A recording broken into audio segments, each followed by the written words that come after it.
宗主被大师姐囚禁10年，我身为绝世剑仙，却不敢御剑飞行。修仙界的风气本来就是歪的，不是我带歪的。在春意盎然的农历2月初2，天公不作美，终雨如倾盆大泻，自天而降，打湿了江南的一切。雨珠落地，激起泥土芬芳，敲打湖面，泛起层层涟漪，落在行人身上，引发一阵低声抱怨。陆阳，一个初次踏出家门的少年，对于旅途的变幻莫测，显得既兴奋又无奈。他没料到出门会遇到这样的天气，身上未有丝毫准备，现在浑身湿透，鞋底也沾满了泥泞。正当陆阳埋怨着，思考是否应该回头，一阵匆忙的蹄声打破了他的沉思。他转身一看，只见一辆古朴的马车缓缓向他驶来。令人惊奇的是，车前并无马夫操控，只有一匹老马自如前进，马额之上闪烁着几片异样的鳞片，透露出不凡的气息，明显不是凡间所能见到的普通马匹。这位少侠，雨中漫步，颇有风骨，不如暂且上车避避雨如何？车内传来一名男子的爽朗之声。陆阳不假思索，急忙踏步上车，介绍自己为陆阳。车内，一名气度不凡的青年男子，笑容满面，自报家门为孟景舟。谈及目的，陆阳和孟景舟皆是为了参加中央大陆5大仙门之一问道宗的弟子选拔。陆阳是穿越而来，孤身一人在这个充斥着仙侠传说的世界生活。听闻过剑飞扬、妖魔作乱的传说，心中早已对修仙之路充满了向往，而问道宗便是他迈向仙途的第一步。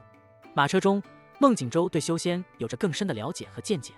修仙路上主要分为几个阶段：炼气、筑基、金丹、元婴、化神、炼虚、合体、渡劫。每个境界都是一次质的飞跃，需要修炼者克服重重障碍。这些境界不仅仅是对修炼者自身修为的提升，更是对其精神意志、道德修养的考验。对于希望跻身修仙之路的凡人来说，加入一个强大的宗门无疑是一条捷径。宗门不仅提供了修炼的资源和环境，更重要的是提供了一个庞大的知识体系和修炼法门。因此，各大宗门的选拔考试无疑成为了许多修炼者心中的一道坎。宗门选拔通常对参试者的年龄、体质、灵根等有一定的要求。灵根是衡量一个人修炼天赋的重要标准，不同的宗门对灵根的要求也有所不同。有的宗门甚至会通过特殊的仪器或者法术来测试应试者的灵根属性。对于自己的灵根，陆阳并不清楚，孟景舟则是谦虚地表示自己的天赋被家族高度看重，但具体细节未曾透露。正当二人交流甚欢，车外的雨势更加猛烈。孟景舟突然要求停车，他们遇见了一位同样冒雨而行的女子，邀请她一同上车。女子名叫云芝，容貌绝世，不带一丝尘俗之气，身上竟然没有半点雨迹。陆阳内心起疑，猜测是否遇到了妖怪，而孟景舟则认为他可能拥有避雨的异宝。孟景舟透露自己手中有问道宗考验的内容，并提出愿意与二人分享。云芝虽有所顾忌，但最终同意听闻。孟景舟清了清嗓子，开始讲解问道宗测试的3个环节。第一环节的测试是检验灵根，这是最基础也是最公正的测试，没有任何取巧的可能。而接下来的第2环节则是一个品行的考验。孟景舟描述了一个道德难题：一辆失控的马车即将撞向路边的5个人，而另有一个人躺在不远处。测试的参与者需要做出选择，是置身事外，任由5人遭受不幸，还是介入，改变马车的方向，让另一人承担后果。陆阳的答案简洁而直接，改变方向，救更多的人。这一决定不仅展现了他的果断，也暗示了问道宗真正考验的是参试者在紧急情况下的决策能力。进入第3环节，诚实的考验似乎简单得多。问道宗有一面能辨识真伪的神奇镜子，只要诚实回答就能顺利通过。2人讨论着可能遇到的意外和应对策略，仿佛已经看到了通往成功的道路。云芝姑娘轻笑着对他们的计划表示认可，让这场筹备充满了一丝轻松和愉悦。然而，当他们准备出发时，发现外面的世界似乎已经发生了变化。原本下着大雨的世界，现在却是阳光明媚，鸟语花香。一道剑气仿佛将世界一分为2，创造出了一个完全不同的空间。远处，巍峨的山岳在阳光的照耀下金光闪闪，无数奇珍异兽、仙家法宝纷纷向那直通天际的山岳进发。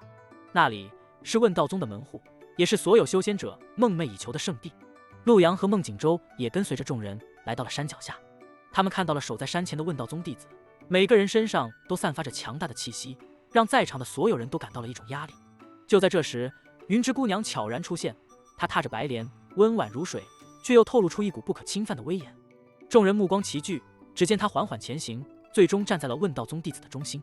她竟然是问道宗大师姐，此次考验的主持者。大师姐云芝站在众人面前，她的身影如同山谷中的一缕清风，让人不敢直视。尽管陆阳和孟景舟的小动作未能逃过他的眼睛，但他只是轻轻一瞥，并未多言。他的每一个动作都透露出一股不容置疑的威严，让所有人自觉遵守秩序，不敢有任何违背。云芝缓缓开口，他的声音似乎能穿透心灵深处。根骨是修仙之路的第一道门槛，没有足够的根骨，就算是天大的资源，也难以踏上修仙之旅。随即，他宣布了此次考核的第一项内容：根骨测试。尽管云芝未提及使用何种工具进行测试，所有人的目光都聚焦在了戴不凡身上。戴不凡是问道宗中一位特殊的弟子，他拥有一种罕见的能力，能通过简单的触摸了解他人的根骨和潜能。他的手法如同古代名医把脉一般，准确无误。接下来的测试，戴不凡的每一句话都让人震惊。他不仅能准确判断出考生的根骨，甚至还能看出他们过往的经历和曾经的伤病。当他揭露一名考生曾在12岁时遭受重创，却被一位路过的高人所救，全场哗然。更让人震惊的是，戴不凡竟然轻描淡写地透露，那位神秘的高人就是他自己。在这一连串的测试中，戴不凡的能力让所有人都感到敬畏，即使是来自玄空庙的小沙弥，也未能逃过戴不凡的慧眼，让回到玄空庙去。这一幕让陆阳和孟景舟对玄空庙的神秘背景产生了深深的好奇。随着测试的进行，陆阳和孟景舟的心情各异。孟景舟自信满满，仿佛已经看到了自己未来仙途的辉煌，而陆阳则担心他们因为之前的小动作而被云芝除名。最终，当戴不凡的手指落在孟景舟的手腕上，他震惊地发现孟景舟竟然拥有丹灵根，这在修仙界意味着天赋异禀，未来成就无可限量。戴不凡的惊叹引起了周围所有人的注意，一时间，孟景舟成为了所有目光的焦点。丹灵根的拥有者在修仙界是极为罕见的存在，他们在修炼的道路上将会遇到更少的瓶颈，能够更快地提升自己的修为。孟景舟的这一身份立刻让他在众人心中的地位大大提升，成为了众人眼中潜力无限的修仙者。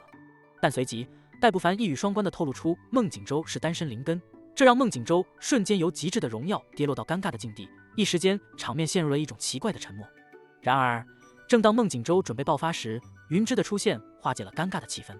云芝用他那飘渺若仙的声音轻轻斥责了戴不凡，然后向孟景舟解释，单身灵根实际上是纯阳灵根的学术名词，它代表着至纯至阳的力量，是修仙界中极为稀有且珍贵的根骨之一。孟景舟听后，心中的愤怒逐渐平息，他终于明白了父母和族中长辈为何对他的根骨讳莫如深，原来他们是在保护他，防止他因为这独特的根骨而过早地引起不必要的注意。陆阳不解地问道，为什么俗名比学名还像学名？这是因为自古以来，修仙界便有尊重那些单身老前辈的传统，他们称自己的灵根为单身灵根，用以标榜自己的独特与尊贵。在这个充满竞争与挑战的世界中，每一个修行者都梦想着能够在各种考验中脱颖而出，而孟景舟与陆阳也不例外。当戴不凡惊讶地发现陆阳竟然拥有变异丹灵根、剑灵根时，整个场景陷入了短暂的寂静。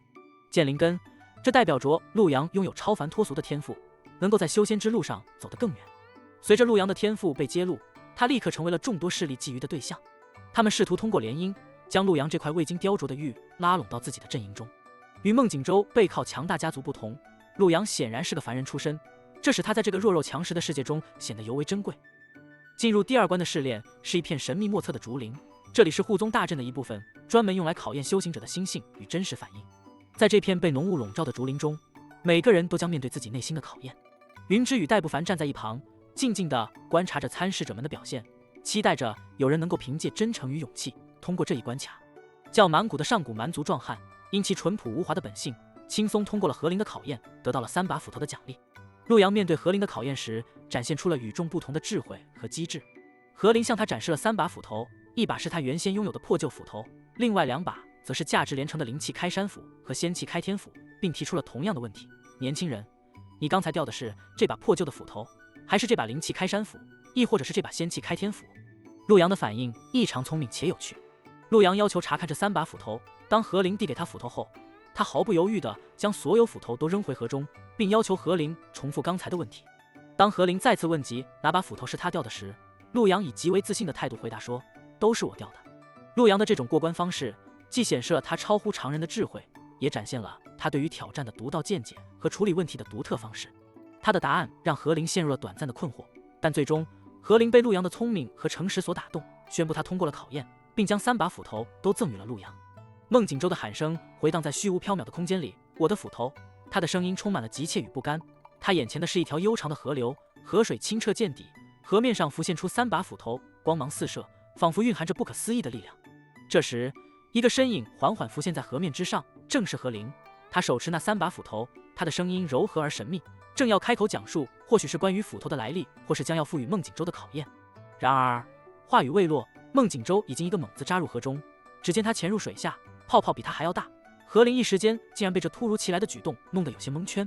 孟景舟的行为显然超出了何灵的预期，这种直接行动的方式是他从未遇见过的。河面上的泡泡渐渐变少，直到完全消失，河面恢复了平静，但这平静之下却蕴藏着未知的变化。就在这时，河面上的涟漪越来越激烈，一股股金色的气息在水中蔓延，水汽中透露出一丝丝的鲜意，仿佛河底深处正孕育着什么不可思议的力量。突然，3道喷泉冲破水面，高高喷涌而出，淡金色的水雾弥漫开来，让何灵一时之间看不清楚河面上的情况。当一阵微风吹散了水雾，3道人影出现在河面之上，每一个都是孟景舟的模样，但各自的气势却天差地别。面对凡人孟景舟、修仙大能孟景舟以及仙人孟景舟的出现，何灵感到了一种前所未有的震撼。这正是幻境的奇妙之处，任何落入河中的物品都将经历凡、灵、仙3等的变化。在仙人孟景舟的气势下，何灵根本无法抵抗，只能任由3个孟景舟取走各自的斧头。当3把斧头归位，幻境破灭，孟景舟成功通过了考验。而在问道宗，众人对孟景舟和陆阳通过第2关的方式议论纷纷，他们的表现出乎所有人的预期。云芝暗自感到担忧，担心这2人的加入将给问道宗带来未知的变化。而真正的何灵怒气冲冲的出现，誓言要给这2个大胆的年轻人一个深刻的教训，却被问道宗的弟子们劝阻。戴不凡最终以设计的第3道考验为由，让何灵暂时放下怒气。第3道考验是一个关于内心的挑战，所有人在问心山上的表现将决定他们是否能够真正的成为问道宗的一员。这次考验既是对身体的考验，也是对心灵的洗礼，无论是凡人还是修仙者，都将在这座山上找到自己的答案。一行人踏上了问心山的山道，周围景色宁静而优美，众人心中却没有多少欣赏之情。唯独满谷作为上古蛮族的后裔，他独特的血脉让他敏锐地感受到了力量的流逝。满谷身体的强悍一直是他的骄傲，然而在这个神秘的地方，他感觉自己的力量如同潮水般退去，平日里汹涌的蛮族血脉也变得异常平静，仿佛失去了那股源源不断的动力。众人相互对视，最终目光都汇聚在满谷的身上，仿佛在等待他的决定。满谷挺身而出，首当其冲探索这座山的奥秘。踏上山道的第1步时，他还是轻松自如，但随着步伐的推进，每前进1步，压力都在倍增。到达第10阶时，他已经感受到了前所未有的重负，但这依旧没有超出他的承受范围。当满谷勉强爬到第20阶时，每一步都变得异常艰难，仿佛背上真的附在了一块巨大的石板，那种重量让他不得不在第29阶停下来休息，汗水湿透了他的衣衫，每次呼吸都变得沉重。众人看到满谷如此困难的前行，心中都感到一阵忐忑。一个声音打破了沉默，提出这座山可能是用来考验求道之心的。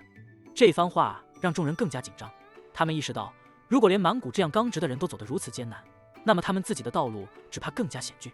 为了寻求突破，众人开始尝试着用各自家族传下来的静心口诀，希望能够让心灵更加宁静，以应对眼前的挑战。然而陆阳却因不知此法而显得有些局外人。孟景舟经过一段时间的冥想后，感到前所未有的宁静，坚信静心口诀的有效性。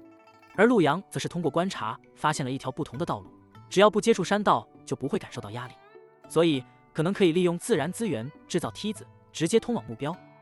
他们没有现成的工具，但是孟景舟携带的锋利匕首使得这个看似不可能的计划开始变得可行。在共同的努力下，他们制作了一座7字形的梯子。这座由粗大的树木改造而成的梯子，其结构利用了榫卯技术，一个传统的而且无需任何金属件就能结合木材的古老工艺。在众人艰难攀爬时，陆阳和孟景舟的方案显得颇为异类。他们不再直接面对逐步增加的重力压制，而是通过智慧找到了绕过直接挑战的方法。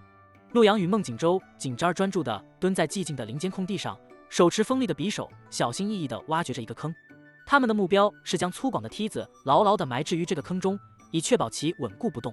陆阳用尽全力跺踏着土地，希望通过这样的方式让土地更加夯实，以支撑即将进行的冒险。他退后一步，用力踹了踹梯子，检验其稳定性。结果梯子纹丝不动，却反震得他右脚发麻。这种反应让他微微松了一口气，心中暗自点头，表示满意。看来我们的准备工作做得还不错，我先上去试试。他对孟景舟说道，后者点了点头，眼神中透露出对伙伴的信任与支持。陆阳吸了一口气，摩擦了一下双手，然后灵活的3步并作2步，迅速爬上了梯子。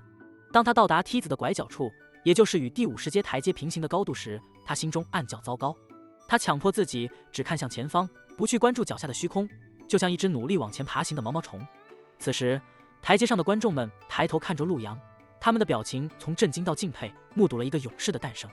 陆阳的每一步都牵动着众人的心。尽管他们之前也见证了陆阳和孟景舟准备梯子的过程，但他们更多的是出于好奇，而没有真正意识到这一行动的背后含义。满谷作为最接近成功的人，已经站在了第49阶，面对第50阶，就像面对一道无法逾越的天堑。他感到自己就像背负着重山，几乎要被压垮。但就在这个时候，他们看到陆阳从一旁悄然爬过，轻松地抵达了第50阶，成功地通关了。紧接着，孟景舟也跟着成功达到了目的地。与此同时，在问心山外，问道宗的弟子们正陷入混乱之中。戴不凡正气急败坏地要求给予陆阳和孟景舟一些教训。他的愤怒之情如同被抢走蜂蜜的熊，凶猛而不可遏制。然而，他的师弟师妹们却纷纷上前，用各种话语试图平息他的怒火。他们担心这种冲动的行为会给问道宗的声誉带来不良影响。与此同时，陆阳和孟景舟的成功激励了其他弟子，他们纷纷振奋精神，最终都成功地冲上了第50阶，证明了自己的能力。云芝随即宣布了考验的结束，并让戴不凡带领未能成功的弟子离开，这意味着他们失去了继续参与考验的资格。在这之后，陆阳和孟景舟站在云端，俯瞰着下方渐行渐远的地面。这一刻，他们感受到了前所未有的激动和成就感。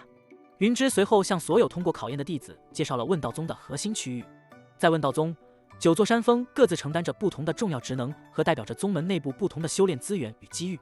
每座山峰都由一位高级长老管理，他们不仅是该领域的专家，而且还担负着培养门下弟子的责任。随着云芝的讲解，众人对于修仙世界的复杂和广阔有了更深的认识。他告诉大家，修仙不仅仅是提升修为，更重要的是修炼心性，找到属于自己的道。而接下来的1个月将会是他们自由探索问道宗，寻找自己道路的宝贵时光。每个人都将面临选择，不仅是选择一位长老作为师傅的重要决定，更是在这庞大而复杂的修仙世界中找到自己位置的开始。随着云芝最后的话语落下，陆阳和孟景舟也被单独留了下来。孟景舟与陆阳静立于翠绿的石板上，目光紧张地交换着彼此的不安。他们俩的心跳几乎能与周围的风声合奏，焦虑等待着前途的判决。你们2位出乎我的意料，都通过了我们问道宗的考验，成为了本宗的一员。云芝的语气平静，但每个字都像是落在孟景舟和陆阳的心上，让他们心中的巨石缓缓落地。他继续道，在3重考验中，你们俩的成绩均位于前列，尤其是在最后一关，一个夺得第一，一个紧随其后。总成绩来看，你们是此次考验中表现最为出色的。然而，云芝的话锋一转，提到了其他几位同样表现出色的修仙者，如上古蛮族的后羿满谷，拥有罕见的羽化仙体的桃夭叶，以及火灵根的李浩然。他提醒道，虽然你们表现突出，但在修仙的道路上，骄傲自满只会成为脚下的绊脚石。孟景舟和陆阳听后，虽然有些自得，但更多的是紧张与期待。他们对视一眼，从对方的眼神中看到了共同的决心，在接下来的修仙之路上，绝不会骄傲自满。云芝见2人态度诚恳，不似敷衍，便宣布赐给他们特殊的机遇。对孟景舟而言，由于他的纯阳灵根特性，被指派拜在擅长此道的3长老门下。孟景舟激动不已，连声道谢。至于陆阳，因其剑灵根的特质，被推荐拜在宗主，也即是本宗最为精通剑道的人下。然而，陆阳心中有所迟疑，因为他知道宗主向来不喜欢收徒。云芝对此似乎并不担心，轻描淡写地表示，拜师的决定他可以代为做出。这番话让陆阳心中震动，宗主的门下，这是何等荣耀的事情，同时也是莫大的责任。不久，2人随着云芝飞向了天门峰，那里是宗主和长老们议事的地方。天门峰上，一面巨大的水镜中映照着3道考验的全过程。8位长老围绕在水镜前，时而点头称赞，时而摇头讨论，对每一个通过考验的弟子都有着不同的评价。而当轮到孟景舟和陆阳时，全场的气氛似乎有所变化。他们的非凡表现，特别是在考验中所展现出的智慧和勇气，引起了长老们的广泛关注。一位长老提出，孟景舟的纯阳灵根和陆阳的剑灵根均是难得一见的修仙天才，他们的通关方式更是让人赞叹不已。这引起了一阵热烈的讨论，甚至有长老建议将他们直接收为弟子。然而，当提到拜师的事宜时，8位长老却显得异常谦让，似乎谁都不愿意直接表态收下这2位表现出色的天才。其中一位长老开玩笑说，谁要是收了这2个弟子，可能后半生都别想安宁了。这句话虽然是笑着说出来的，但也透露出一丝无奈。在这样的气氛中，云芝飞临议事厅，他的到来立刻使得所有人的注意力都集中到了他的身上。作为代宗主之权的云芝，他对孟景舟和陆阳的未来有着自己的考虑。他提醒长老们，在拜师问题上不应过分干预，让弟子们自行选择师傅。云芝离开后，陆阳和孟景舟一样，像其他弟子那样去参观自己的洞府。但在这之前，陆阳跟随孟景舟外出，顺道将老马接进了问道宗。走在问道宗的外围，陆阳见证了许多新入门的同门向远在家乡的亲人传达这一喜讯。不论是来自偏远小镇的家族，还是有着深厚修行底蕴的世家，他们的后裔能够加入问道宗，无疑是家族荣耀的象征。孟景舟将老马牵回洞府，陆阳也返回到了自己的居所。他拿出一位不认识的师兄刚刚赠送的玉佩，那是问道宗弟子的身份证明。这玉佩不仅能证明其身份，还能开启洞府等功能。它由灵石髓精工雕琢，上面刻有陆阳二字，透露着一丝神秘与尊贵。陆阳将玉佩放在洞府门口的石壁上，玉佩随即发出淡淡的蓝光，与门口的凹槽相呼应。石壁缓缓移开，露出了一片豪华而不可思议的洞府。一踏入洞府，陆阳立刻感受到一种温暖的能量环绕在自己身周，他惊喜地意识到，这就是传说中的灵气，浓郁到几乎形成了实质。洞府内部的布置简单而清雅，一张桌子，一个蒲团，一张草席构成了全部的家具。这样的摆设既符合修仙者清心寡欲的要求，也留给了每位弟子充分的自我装饰空间。桌上放着一张双面纸张，一面指导着对修仙一无所知的弟子去岩传峰学习基本知识，或自行前往藏经阁探索。另一面则是问道宗的简略地图，展示了宗门的大致布局，令陆阳对这个新世界充满了好奇。经过一天的奔波和考验，陆阳感到无比疲惫。从一路上的雨中跋涉，到用自己的真诚和智慧过关斩将，直至获得大师姐云芝和二师兄戴不凡的认可，成为问道宗的一员，所有的经历让他精疲力竭。他在抱怨洞府连个枕头都没有的同时，迅速陷入了沉睡。第二天，陆阳早早起床，决定先去藏经阁，以更深入地了解中央大陆的历史和修仙界的基本知识。藏经阁位于问道宗的心脏地带，是存放各种书籍的圣地，从古至今，所有的智慧和知识都汇聚于此。新来的一个守在藏经阁入口的师兄抬起头来，用一种审视的目光打量着陆阳。陆阳礼貌地点头回应：“是的，师兄。”那师兄便开始介绍藏经阁的规矩，简单却严格。新弟子只能在第一层阅读，书籍只能暂时借阅，最重要的是必须爱护书籍，不得弄脏，否则需按原价赔偿。陆阳记下这些规矩，小心翼翼地走进了藏经阁。这里的氛围让他感到一种庄严的肃穆，所有人都埋头苦读，仿佛整个世界都静止在了这一刻。藏经阁内书籍琳琅满目，从民间的艺术到修仙的秘籍，从基础修炼到高深的法门，无所不包。在这海量的书籍中，陆阳感到了前所未有的迷茫和好奇，他不知道应该从何处开始。就在这时，他的目光被一本尘封已久的书籍吸引。这本书藏在书架的一个不起眼的角落里，上面积满了厚厚的灰尘，似乎已经很长时间没有人翻阅。陆阳小心翼翼地拿起这本书，轻轻地拂去上面的灰尘，书名《龙凤变》显露出来，那霸气的名字令他心潮澎湃。他甚至产生了一种错觉，仿佛听到了龙凤和鸣的声音，眼前似乎浮现出龙凤舞动的幻象，但很快这一切都消失了，留下了满心的疑惑和激动。就在陆阳打开书页的瞬间，一不小心划伤了手指，鲜血滴落在书页上。这本古老的书籍突然发出耀眼的金色光芒，仿佛有什么东西要冲破束缚而出。陆阳感到一股强大的力量在凝视着他，他几乎不敢动弹，心中既惊恐又期待。然而当他终于鼓起勇气回头时，却发现那强大存在不过是刚才提醒他规矩的师兄。师兄的表情从惊讶转为严肃，原来陆阳不小心触动了藏经阁的一项特殊机制，任何弄脏书籍的行为都会触发警告。师兄解释道，这本书详细记载了龙凤交配的过程，因其内容过于详尽，被视为禁忌，甚至遭到了龙族和凤族的强烈反对，最终被列为禁书。陆阳因担心需要赔偿而显得紧张，自己最有价值的无非是脑袋。当他询问是否需要赔偿时，师兄的反应复杂，心知根据宗门规定，损坏书籍确实需要以灵石赔偿，但这件事若被外界知晓，恐怕会引起龙凤两族的极大不满，可能连妖域都会牵扯进来，影响到问道宗的声誉。虽然问道宗不畏惧这些势力，但作为名门正派，持有龙凤变这样的禁书还是会损害宗门形象。考虑到这些，师兄决定私下处理此事，假装未见陆阳弄脏任何书籍。陆阳很快领悟到师兄的意图，两人心照不宣，仿佛什么都未发生。随后陆阳继续寻找关于中央大陆的书籍，终于找到了《大陆堪舆论》。他从书中了解到，中央大陆是人族的聚集地，大夏王朝是其中最大的势力。书中还介绍了大陆的四面环境，东面的汪洋大海，西面的金色佛国，南面的妖域和北面的极北之地，每个方位都充满了神秘和未知。同时，陆阳对于中央大陆的门派体系和五大仙门的强大实力感到震撼，尤其是仙门中可能存在的渡劫七大能。深入了解修仙界的知识后，陆阳意识到自己所掌握的知识远远不足，他沉浸在书籍中的知识海洋里，直到饥饿感提醒他已经一整天未进食。这时，他注意到守卫藏经阁的师姐换班了。陆阳恭敬地询问是否有食堂，师姐不仅告诉他有，还提醒他食堂位于百炼山上，不过食物可能不适合新手。他解释说，食堂的厨师其实是炼器师，由于两者都需精通火候控制，因此食物可能过于硬核。陆阳对此表示理解，但同时也透露出自己并没有零食能够买吃的。师姐安慰陆阳，告诉他问道宗中许多人也是凡人出身，建议他可以尝试向丹顶峰的人索取一些辟谷丹，这些虽是废弃品，但对新手来说足够安全。最后，师姐还警告陆阳注意丹顶峰的几位重要人物。陆阳在和周露露道别后，来到了传说中充满神秘气息的丹顶峰。刚踏入山脚，他就被那扑鼻而来的药香迷住了，心中暗自惊叹，这里的确如传说中的洞天福地一般，连空气都是如此令人陶醉。正当他沉浸在这股香气中时，一个急切的声音打断了他的沉思，告诫他不要深呼吸。原来这股香气并非天然，而是一位炼药师因操作失误而产生的毒气。陆阳还没来得及反应，就感到一阵眩晕，随后便失去了意识。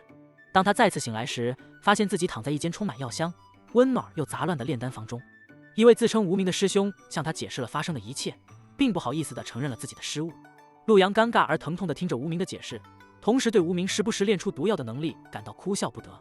无名热心地为陆阳炼制了一些丹药，试图以此来弥补他的过错，但在小白鼠实验中，丹药意外地显现了致命的毒性，这让陆阳对无名的炼药技术更加没了信心。陆阳拒绝了无名后续的好意，决定还是保持距离为妙。他的遭遇引起了七长老的注意，长老为他提供了真正的治愈丹药和辟谷丹，让他得以恢复健康。在康复后的1个月时间里，陆阳如同饥渴的旅人，在修仙的世界中寻找知识的甘泉。他的修为和见识在这一过程中得到了极大的丰富。最终，陆阳和其他伙伴一样，都找到了适合自己的师傅，并正式开始了各自的修仙之路。与他人不同的是，陆阳有幸成为神秘宗主的弟子。这位宗主久未收徒，且生活逍遥，对陆阳来说，这无疑是一个莫大的荣幸和机遇。在众人羡慕的目光中，陆阳跟随大师姐来到了天门峰，开始了他不凡的修仙旅程。在天门峰的顶端，有一座庄严的先天殿，陆阳站在那里，他的姿态既庄重又恭敬，等待着他的师傅的到来。先天殿内部既清静又安静，一尘不染，空气中飘荡着淡淡的香烟，让人心情变得格外平静。陆阳观察到殿内有3座牌位，分别是先天道人、归元天尊和瀚海道君，这3人对于问道宗而言意义重大。故事追溯到12万年前，先天道人创立问道宗，那时他只是一名普通的修仙者。直到10万年前，世间大乱，问道宗涌现出归元天尊这样的天才。他虽修为不高，但极具头脑和交友之道，最终问道宗成为了顶尖大教。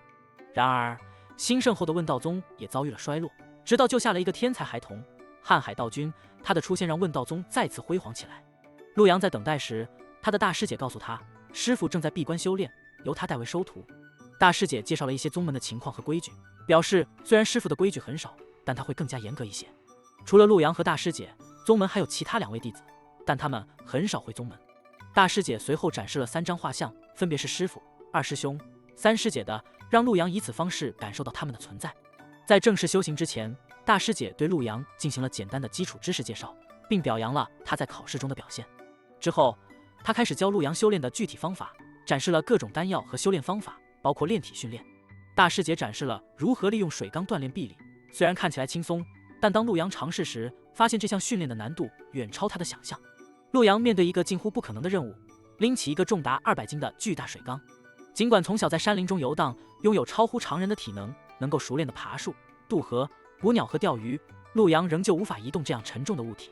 然而，云芝轻而易举地改变了水缸的重量，使其变得轻到陆阳能单手拎起。云芝不仅展现了他的魔法，还召唤了一架傀儡来监督陆阳。他的话语简单却充满权威，先拎1天看看效果。话音刚落，他便消失在云层之中，留下陆阳和傀儡对峙，无奈地开始了他的训练。这个训练过程极其艰苦，傀儡无情地监督着陆阳，不允许他有任何懈怠。每当陆阳感到疲惫不堪，傀儡就会给他服用大补丹，这种神秘的药物能够瞬间恢复他的体力。尽管陆阳极度疲惫，甚至连自己的双臂都感觉不到了，傀儡却像没有任何同情心的机器一样，继续迫使他完成训练。经过1天的苦训，陆阳已经精疲力尽，几乎感觉不到自己的存在。然而，云芝为他准备的不仅仅是肉体上的磨练，晚上他给他提供了丰富的食物和特制的药语，这些不仅能恢复他的体力，还能在不知不觉中提升他的体质。陆阳在这种严酷的训练下，逐渐变得更加强大。他学会了如何控制自己的力量，甚至能够轻松地扔起和玩弄重达200斤的水缸，表演起了令人惊叹的杂技。在云芝的指导下，陆阳不仅物理上变得强大，他还学会了修炼中的耐心和坚持。然而，陆阳在修炼过程中遇到了新的挑战。云芝用一块豆腐来测试他的力量控制，陆阳发现自己即便是轻轻一抓，豆腐也会瞬间被捏碎。真正的力量不仅仅在于能够举起多重的物体，还需要精准地控制这种力量，即使是对待最柔软的物品。陆阳的每一天都在严苛的训练中度过。他的力量训练并非一蹴而就，尤其是在控制力方面，没有灵兽肉的辅助，没有药浴的加持，一切都得依靠他自己的努力。戴师姐曾经告诉他，要用身体去感知和控制力量，而不是单纯依赖灵台的思考。这需要他找到一种特殊的感觉，一种与力量同步的感觉。陆阳的任务是捏住豆腐，这听起来简单，但实际上却需要极高的控制力。他必须放松身心，自然而然地抓住它，不能用力过猛，也不能太过轻柔。一整天下来，他的身上沾满了豆腥味，眼睛因为长时间集中注意力，几乎变成了斗鸡眼。幸好经验丰富的傀儡及时出手，2巴掌下去，他的眼睛恢复了正常。晚餐时，陆阳面对着满桌的豆腐菜肴，心中默默无语。这些豆腐都是他白天练习时捏烂的，而豆腐脑和豆浆则是热心店家送来的。尽管豆腐对修士有着诸多好处，比如调理五行平衡，增强战斗时的持久力，但天天吃豆腐，任谁也难以忍受。陆阳知道，只有当他能完全控制自己的力量时，他才能换吃其他的菜肴。于是他埋头苦吃，同时思考着如何更好地控制力量。夜晚，陆阳在睡梦中感到刺眼的白光，他的脸部表情扭曲，逐渐适应后，他尝试睁开眼睛。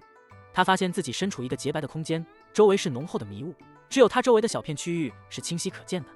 他惊慌失措，不知道是谁将他带到这个神秘的地方。突然，一道宏伟的声音从迷雾中传来，声音悠远，仿佛穿越了时空的长河，回荡在陆阳的耳边。这位自称见证了万古岁月的存在，声称自己永世长存，不受岁月侵蚀。陆阳心中震撼，这样的存在已经超出了他的认知。声音继续告诉陆阳，他被选中来到这个临时搭建的传承空间，这里藏有从炼气期到渡劫期所需的一切修行资源。陆阳虽然感到害怕，但也松了一口气，因为对方似乎并无恶意。他恭敬地询问前辈的身份，而前辈的回答却出乎意料，他是一块豆腐，自称豆腐天尊，声称陆阳吃的豆腐越多，修为提升就越快。陆阳惊出一身冷汗，猛地从梦中醒来，发现自己还在自己的房间中，一切都是梦。他感到脊背发寒，心有余悸。而在外面，云芝缓缓睁开眼睛，他刚刚使用了入梦法术，给陆阳施加了一点压力，希望他能更加刻苦修炼。他自言自语，回忆起巴长老提供的台词，感到有些羞涩。时间流逝，陆阳的修炼有了显著的进步，他现在可以轻松地捏住豆腐，将其抛向高空，并稳稳接住，甚至能够将豆腐当作沙包来回抛掷。豆腐仿佛成了他身体的一部分，他能够自如地控制它。大师姐宣布这个阶段的训练结束，陆阳的微笑中透露出成就感，他的心态也随着修炼的深入而变得平和。接下来，云芝告诉陆阳要巩固他的炼气期修为。陆阳惊讶地发现自己不知不觉中已经成为了炼气期的修士。他回想起3天前的清晨，那时他在晨光中沉思，完全沉浸在对力量控制的思考中，失去了对周围事物的感知，体验到了一种上升的亲切感。那是他第一次成功捏住豆腐的时刻，那种感觉就是引气入体的过程。他沉浸在那种美妙的感觉中，感到温暖和舒适，仿佛置身云端。而现在，他已经实现了自己的小小愿望，成为了一名炼气期的修士。在修仙界，炼气期的修士占据了绝大多数，他们将炼气期细分为9个层次，而更高的境界则分为前、中、后3个小等级。但问道宗与众不同，对他们来说，炼气期仅仅是修行的起点，无需过多的层次划分。陆阳对此感到好奇，他不解地问云芝，问道宗的其他弟子是否也像他一样修炼。云芝摇了摇头，解释说，陆阳采用的是上古先民的修炼方式，那时人们感应自然，天人合一，直接将灵气引入体内，一跃成为修行者。在那个时代，修炼者无需前辈指导，也没有功法秘籍，一切都依赖于不断的感悟和身体的试错。云芝继续告诉陆阳，他的经脉在浸泡药浴时已经完全打开，灵气在他天人合一的状态下自由流动，这比任何功法都要适合他。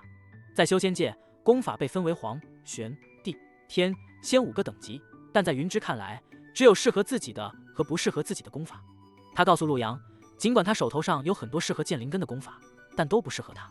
云芝给陆阳布置了一项长期任务，自行创造功法。陆阳感到难以置信，因为在他看来，创造功法是修仙界素老们才能做到的事情。云芝递给他一本《妖域剑文》，这本书记载了各种妖兽的形象，价值连城。作为剑修，他需要在观想妖兽形象中领悟剑意。云芝随后给了陆阳一柄清风剑，并指示他用剑尖将豆腐雕刻成妖兽的模样。陆阳虽然感到困惑，但他很快就掌握了这项技艺。他不仅能雕刻出妖兽的形象，甚至还能雕刻出他和云芝的形象，以及问道宗的9座山峰。自陆阳入宗以来，每一天都充满了修炼与冒险。清晨，他便坐在山巅之上，五星朝天，任由第一缕晨光洗礼着身心，感受着天地间的灵气。上午，他会在一片静谧的竹林中挥剑练习，每一次剑光闪烁，都似乎在与心灵深处的剑意相呼应。中午时分，他会选择一棵大树，躺在其宽阔的树枝上眯上一会儿，让身心得到短暂的休憩。午后，他精神焕发，与傀儡进行切磋，尽管不时被傀儡击中，但每一次站起来的他都更加坚韧。晚饭后，他会在昏黄的烛光下研读书籍，完成大师姐布置的功课。1年的时间匆匆流逝，陆阳的修为稳步提升。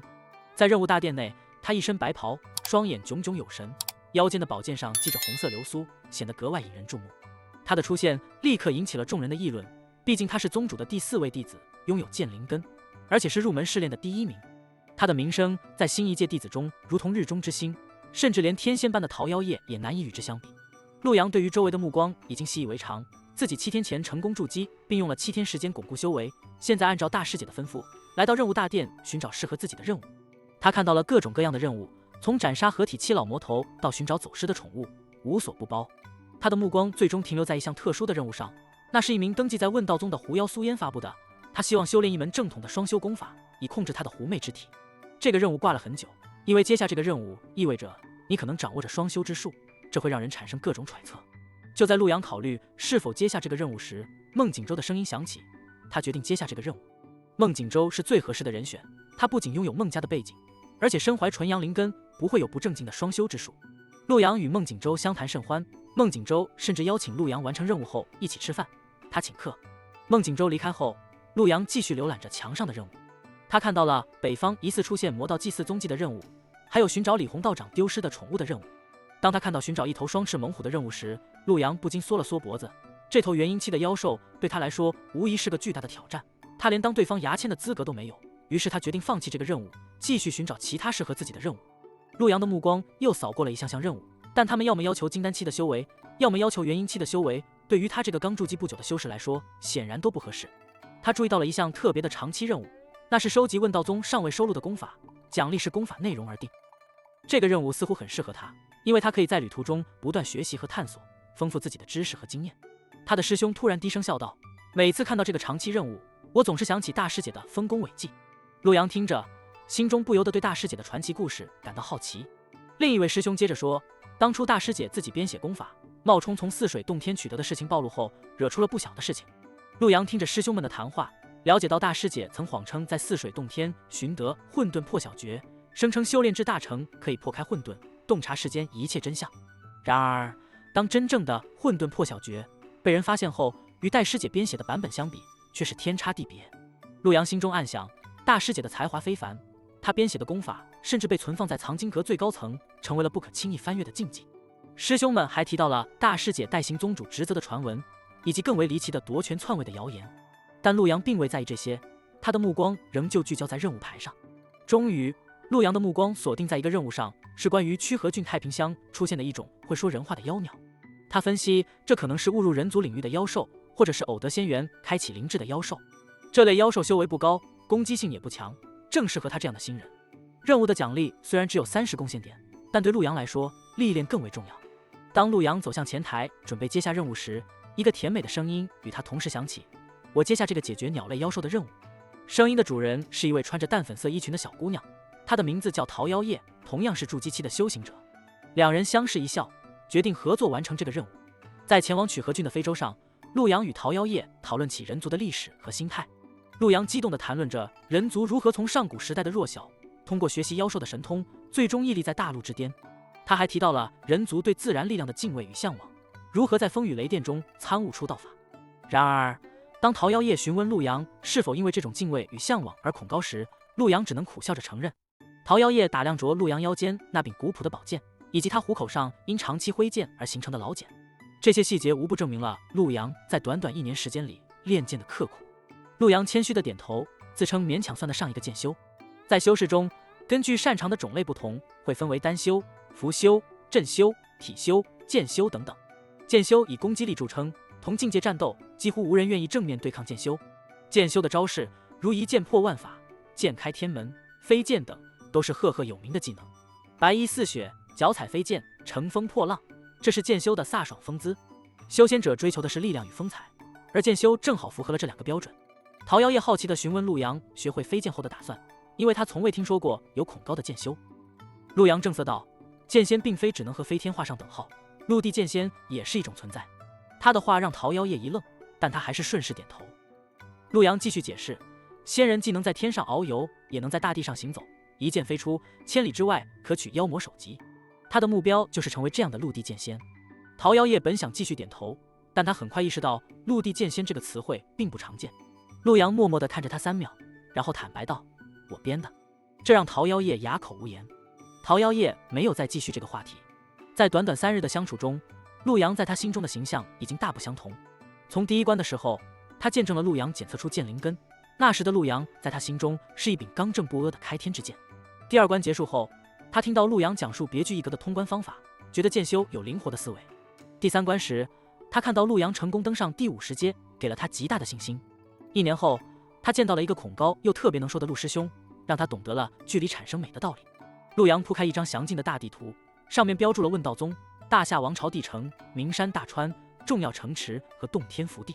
地图上的小红点标志着他们的位置。这艘飞舟从问道宗出发，前往大夏王朝地城，路途遥远，数万里之遥。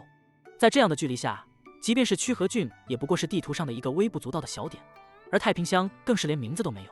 非洲的航线并不会停靠在像曲河郡这样的小地方，因为如果每个地方都停靠，非洲的速度将大幅度降低，效率优势便无从谈起。因此，非洲只会在几个大的运输节点，如问道宗、青云城、通天谷、伏龙山、地城等地停靠。陆阳曾听大师姐说过，想要下非洲，直接跳下去就好，这让他心中既激动又紧张。陆阳和桃夭夜并不是唯一准备下船的人，还有7、8个陌生人也站在甲板边缘，准备跳船。这些陌生人拿出了制式纸伞，而桃夭夜则拿出了他精心祭炼过的红纸伞，陆阳则拿出了一个降落伞，这让他显得与众不同，不合群。就在陆阳疑惑众人拿伞的用意时，一名黑衣中年人忍不住心急，持伞跃出非洲。他的身体如同炮弹般下坠，速度越来越快。但随后，他不慌不忙地向纸伞注入灵气，纸伞在灵气的驱动下缓缓张开，黑衣中年人的下坠速度逐渐放缓，最终安然落地。纸伞合拢后，化作一道流光，返回非洲。原来，这些纸伞并非乘客所有，而是非洲暂借给顾客使用的。7、8个陌生人和桃夭夜都转头看向陆阳，他们手里的伞是用来跳船的，而陆阳背着的降落伞显得格格不入。陆阳虽然表面上笑容满面，内心却是波涛汹涌，不知如何是好。他的内心充满了对戴师姐的无数质疑，但最终只能归结为一句话：大师姐，你误我呀。陆阳对修仙界了解不甚全面，只通过说书人的故事略知一二，直到他踏入问道宗，修行知识迅速增长。然而，对于非洲的下船方式，他却知之甚少。这种知识在他所读的书中从未提及。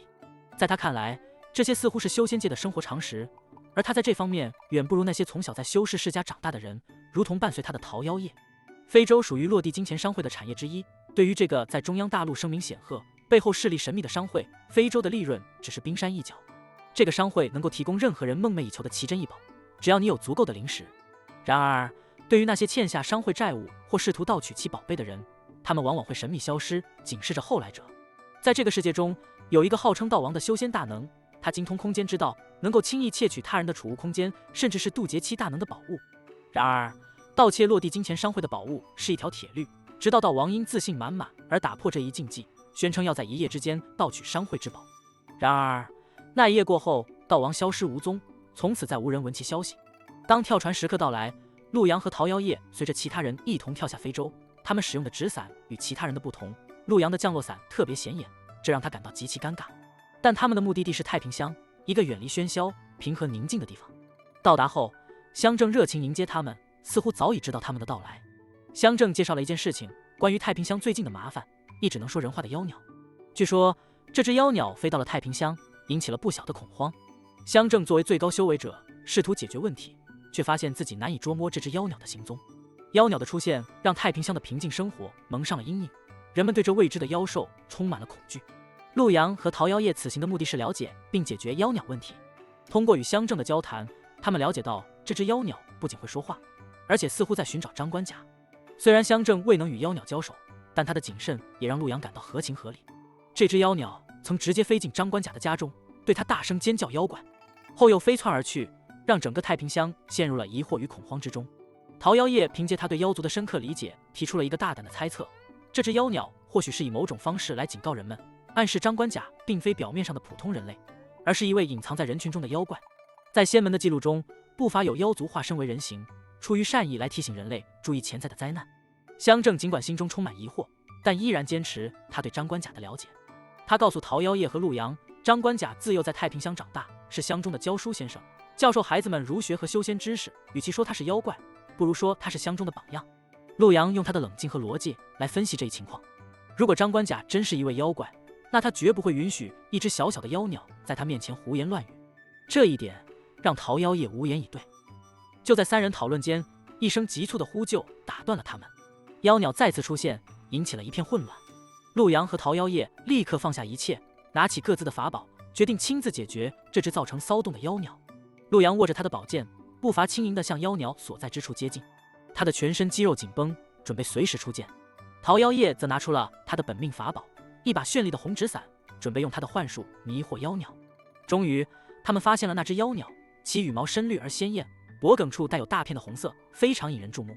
嗨，这只被认为是妖鸟的生物，不过是一只普通的鹦鹉，误入了人类的世界。陆阳在乡民的簇拥下，毫不费力地捕获了这只鹦鹉。这一行为立刻赢得了乡民的敬仰，他们惊叹于他的实力，称他为修行深厚的道长。然而，陆阳和桃夭夜心里清楚，这只是一个误会。这只能说话的鹦鹉不是什么罕见的妖兽，而只是一种在他们的故乡问道宗司空见惯的普通鹦鹉。在太平乡，这种误解并不少见。乡民们对外面的世界知之甚少，对他们而言，一只能说话的鹦鹉足以被当作奇迹。陆阳和桃夭夜耐心地向乡民们解释，这只鹦鹉的能力仅仅是模仿人类的语言，他所说的一切并没有任何特殊的含义。然而，这次的任务并没有因为鹦鹉的捕获而结束。陆阳敏锐地意识到，这只鹦鹉的出现背后必有其事。他们推测，这只鹦鹉必定是从某个地方逃出来的。他们很快锁定了上家。上家在太平乡是个不可忽视的存在，不仅因为他们的财富，更因为上家家主的过去。曾经是一位修行者的他，因一次失败沉沦，选择了隐居。这样的背景使得上家充满了神秘感。上家的管家张管家，一个忠诚而又贴心的老人，对上家小姐的关爱溢于言表。他为鹦鹉的丢失感到自责，这只鹦鹉不仅是上家小姐的宠物，更是他情感的寄托。